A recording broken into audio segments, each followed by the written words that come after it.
Ito si Larry Lasak, isang buko vendor sa Binangonan, Rizal. Alam niyo bang may kakaibang powers ang tindang buko juice ni Mang Larry? Kasi hindi lang ito pamatid uhaw, pamatay sunog pa. Nangyari po yung pangyayari na yun na nagbuo siya ng buko niya doon sa may nag-aapoy ng motor.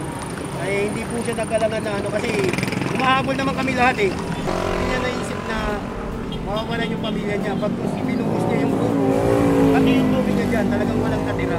Binuhos niya. 500 pesos din ang kikitain ni Mang Larry sa pagtitinda. Kaya kung iisipin, malaking sakripisyo ang ginawa niyang pagtulong sa nasusunugan. Paano nga ba siya napasok sa ganitong hanap buhay? Kasi nung nagmamaniho ako, dami ko pa rin kalaban, mga jeepney driver, kaskasero. Kaya parang mas maganda yung nagbuko, gawa ng wala kang iisipin boundary eh. Saka hawak mo ang oras mo. Yun ang maliit ang puhunan eh. Kaysa doon sa siomay, bibili ka pa ng steamer, siomay, tapos mamaya hindi mo mabenta. Bihira naman akong may kakumpetensya doon. Isa lang ako nagbubuko ron eh. Yung iba, mga gulaman, pineapple, yun lang. Kaya ang hinahanap nila yung buko. Kaya marami rin bumibili sa akin. Meron naman ako mga suki sa daan, tinatawag nila ako. Bago dumating doon sa daan, meron may pinta na ako, mga 100. Masipag, maparaan, at mapagbigay. Mga katangiang hindi na bago para sa mga talagang nakakakilala kay Mang Larry. Unang-una, ma'am, ang nagustuhan ko po sa kanya, ma'am, matulungin siya, ma'am, tapos kakainin na lang namin, ma'am. Pag may nangailangan pong ibang tao, binibigay niya pa. Bilang isang tatay po ng asawa ko, hindi po siya nasasawang sumuporta po sa amin. Pag si Larry, wala kang masabi sa kanya. Matulungin, maawain, at masipag na ama. At sigurado din akong hindi pababayaan ng tadhana si Mang Larry. Sa init man ng araw o init ng apoy, buong puso niyang hinaharap ang bawat araw ng may ngiti at pag-asa sa buhay. Yan si Mang Larry Lasak, ang ating Be the Best of the Week.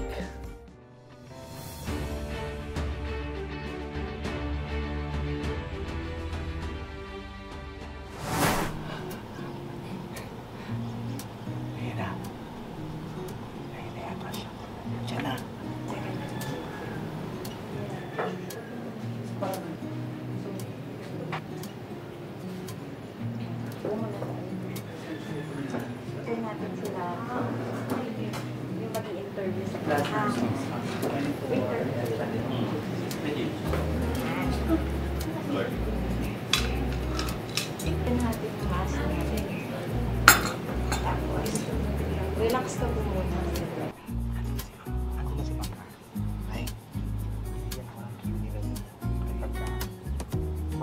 Balik po kayo lang.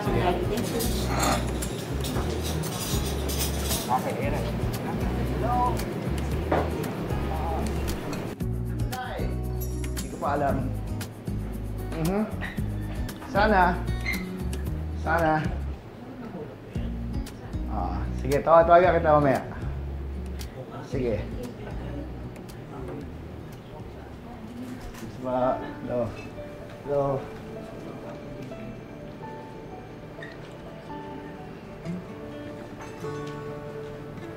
May nakaupo ba dito? Wala naman po. Wala naman. Okay lang umubo? Okay lang po. Ha? Thank you. Salamat. May hantahin lang ako, ha? Aga po. Kamusta po? Aga mulak po. Tagahanga po ninyo. Talaga? Hello, kamusta? Ayos naman po. Ano pangalan nyo? Larry po, Larry Lasak. Ano meron dito? Ano ginagawa niyo? Parang Basta makaupo lang ako, ha? may kakausap yata sa akin. Sa'yo? Okay. Kailangan ito. Mang Larry, ako po ang mag-i-interview sa'yo. Hindi ko po alam eh. Tinitignan lang kita, pinapakinig naman kita eh. Sabi Hindi ko, ko po alam. Mang Lani, ikaw ngayon ay nasa isang programa. Ikaw ngayon ay nasa isang show. Ngayon mismo na to. Gusto ko lang sabihin sa'yo na lahat ng mga nandito ay kasamahan natin sa Bida Kayo Kay Aga. Ito sila lahat! Hindi ko po alam. Welcome! Welcome po! Ano, Mang Lani? Nagulat ka ba? Nagulat po ako, hindi ko po alam yun. Kasi sikat ka na ngayon. Gusto ko lang sabihin sa'yo para nagugulat ka pa eh. Ano? Parang nakakagulat nga po, hindi ko inaasahan to eh. Hindi ko po inaasahan. Ako rin, nervous din ako kanina. No? Pero excited ako, masaya ako na nangyayari ito ngayon. Pag kakita ko po, paano si Aga yun? Nakita mo, ano? Ako nga to talaga. Ito na yun. Mang Larry, umpisahan natin. Gusto ko lang itong tanungin. Anong pakiramdam mo na naging viral yung ginawa mo na yun? Parang masaya ho ako at nakilala nila yung kabutihan kong ginawa. Nakita ng maraming tao. Ano ba talaga ang buong nangyari doon? Yun ay, tumigil sa tapat ko yung tricycle. Oo. Kita ko, nasusunog yung makina. Wala namang may buhos na tubig yung driver. Naisip ko, baka sumabog, maraming madamay. Kaya binuhos ko yung tinda kong buko. Binuhos mo lahat yun? Lahat, para mapatay ang apoy. Wala, masaktan. Namatay naman yung apoy? Yung unang buhos ko dun sa bagong timpla kong buko, biglang lumaki ang apoy. Tapos nung binuhos ko na nasa container, yun, namatay. So, ibinuhos mo lahat siya? Oo, binuhos ko lahat. Paano yan? Di wala ka nakikitain nun? Hindi, may benta siguro mga 270 nun. 270 ka? Oo, 270. Pero binuhos mo pa rin talaga siya para makatulong ka. So, isipin mo sa araw na yon, gumawa ka ng kabutihan kahit mawala na yung kita mo lahat. May asawa ka na ba? May asawa ka? Ilan ang anak natin? 4. 4. Okay. Kasi nakita ko rin yung video na pinagawa ko, pinaalam ko yung buhay mo talaga. No? Nalaman ko lahat. Alam mo, lahat nagsasabi sa'yo. Gusto ko lang sabihin sa'yo ito na lahat nagsasabi sa'yo na napakabuti mo raw na tao talaga. Ayos naman yung pinapakita ko sa kanila. Ayoko kasi nung may masasabi sa akin ang tao na lalo araw-araw ako nagtitinda doon. Gusto kong gumawa ng kabutihan para sa kanila. Mabuti ang ginawa ko. Basta kaya ko, ginagawa ko. Masayang-masaya ako na nakilala kita talaga ng personal. Tsaka ako rin po, hindi ko naasahan na magiging tagahanga lang niyo ako. Pero ngayon, kausap ko na kayo. hindi lang tayo magkausap. Bida ka sa akin. Ikaw ang bida, hindi ako. Ikaw, hanga ako sa'yo sa ginawa mo talaga. Wala sa isip ko na darating sa buhay ko itong ganito eh. Sa lahat ng ginagawa natin, basta ginagawa mo lang na hindi ka naghihintay ng kapalit. Hindi ko inaasahan na darating ako sa ganito. Makikita ako sa TV.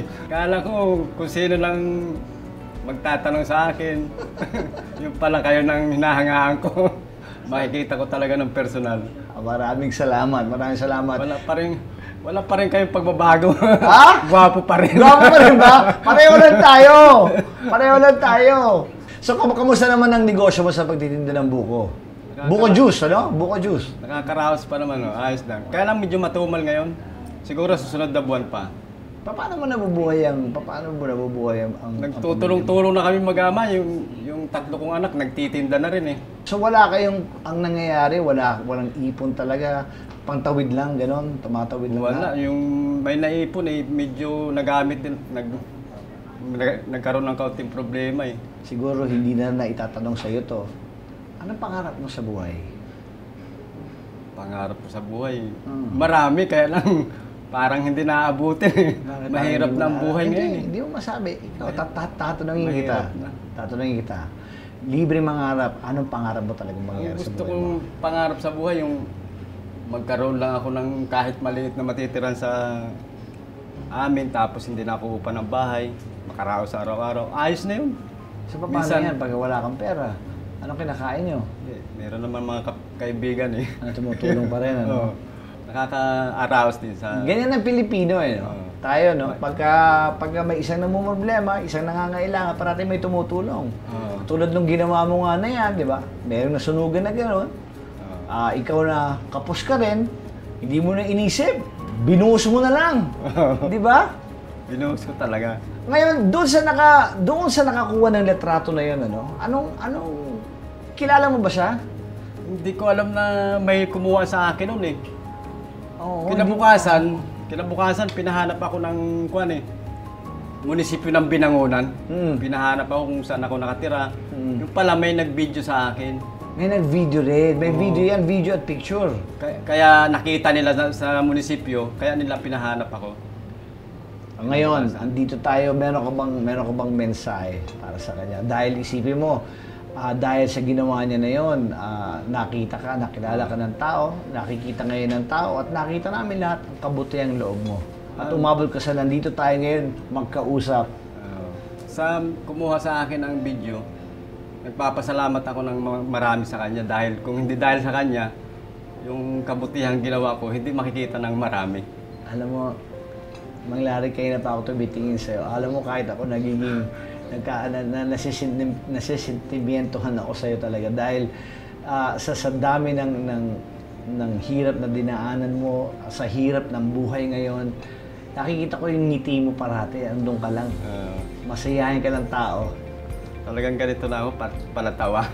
Alam mo, yan din ang gusto ko sabihin sa lahat ng mga nanonood sa atin, no? Na nakita nyo kahit anong dinadaanan natin sa buhay, napaka-importante na minsan ingingiti mo na lang, at kapit lang. Tanggal ang pagod pag lagi nakatawa, no? Tanggal ang pagod. Ngayon, Mang Larry, dahil ikaw ay tunay na be the best, meron naman kaming konting sorpresa para sa'yo. Dahil sa kagandahan ng iyong kalooban talaga. Munting sorpresa lang naman to. Ipasok natin. Ito. Ayan. Ito ba nagatid sa'yo kanina? Kita mo? Ay, thank you ayan. Meron kami regalo sa'yo. Ito ang ating Bida Box. Ayan, tignan natin yan. Buksan mo, sige. Buksan mo. Okay. Ang ganda. Tignan mo. Meron kang plaque of appreciation. Ayan. Ay. Tignan mo. Ang ganda ng kuha, linaw. Ayan yung ginagawa mo. Tignan mo. Ito yung kuha ko Dito ako Nasaan ang pinaka, mo dyan? Nasaan yung dito. Yung tricycle? Dito ako, nataburan ako nito Ayan, ayan, nakalagay ito. Plaque of appreciation. Larry Lasak, be the best of the week. Bida kayo kay Aga. Yan, tapos meron kang medalya dito, Bida. Yan, at meron kang t-shirt para galing sa amin dito. Ayan, para sa yan. Yan. Meron ka na isusuot. Parang ang taba ko dyan, Certified Bida. Mang Larry, naikwento rin sa amin ng asawa mo na, ikaw rin, naikwento mo rin kanina na may mga kulang ka pa mga gamit para sa pagtitinda ng buko juice, di ba? Yung mga juice mo, mga plano mo para sa mga anak mo. So, dahil dyan nabaltaan namin yan, meron para rin kaming gustong ibigay sana para sa'yo. Maliit na bagay lang naman to, no? Para makakinakapos sa kapital. Oo naman. Alam mo, talagang ibang klase ka, bida. Maraming salamat dito. Napakaganda ng ginawa nyo. Masaya ka ba dyan? Masaya ako dito, kitang-kita I-display mo sa bahay mo yan, ha? Ito pa, meron pa kami. Tingnan natin. Halika.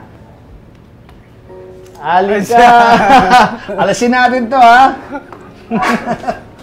Yan, meron kang lalagyan na. Huwag mo muna buksan yan. Lalagyan ng yelo. Ito, lalagyan ng yelo. Ito, mga garapon. Garapon naman ang tawag dito, no? Tapos, yung iba, pag hindi mo na malalagyan ng juice, lagyan mo ng tubig. Tubig, para pag binasunugan ulit, yung tubig na may panggaganon mo. Huwag yung puhunan mo. Maraming salamat, Boss Aga. Aga lang. Aga lang. Maraming salamat din sa iyo, Mang Larry. Hindi kayo naasahan ito. Ito pa. Ngayon, ito naman. Gusto natin buksan tong icebox na to. Sige. May lamang yelo. Dito ko na bubuksan to. Yellow naman ito. Bubuksan ko na rito to. Oo. Sige, ikaw na magbukas. Baka may lubukso. Oh, bitin na natin. Hindi ko rin alam eh. Hindi. Buksan mo lang. Pagkain na nga. Kunin mo. Kunin mo. I-display ko ito. Ayan. Tama-tama ito sa pinagawa ko. Oo. Di ba? Oo. Ilalagay mo I-display ngayon ko doon. Di ba? Kahit sa'yo, baka mangyari naman sa'yo doon. Huwag naman sana, di ba? At least meron ka ng fire extinguisher. Ayos na ayos to. Bagay na bagay ito sa pinagawa kong cart. Ah, talaga? O, tiyan mo, may paglalagyan ka kaagad. Meron pa kaming ibibigay sa'yo. Walang katapusan. Walang katapusan to, di ba? Walang katapusan to. Tingnan natin, meron kaming konting regalo pa para sa'yo. Paki-please. Yan, salamat. Thank you. Ito isang envelope na naglalaman ng konting pangtulong para sa'yo. Pandagdag lang. Maraming salamat. Konting halaga lang to na nanggagaling po dito sa Bida Kayo Kay Aga, sa Net25 para sa inyo to. Huwag mo nang buksan. Tago mo na lang. Pag uwi mo mamaya, tsaka mo na buksan. Para sa'yo yan. Maraming salamat. Salamat. Mang Larry, ako'y talagang masaya rin talaga. Ngayon, ikaw ay isang talagang certified Be The Best.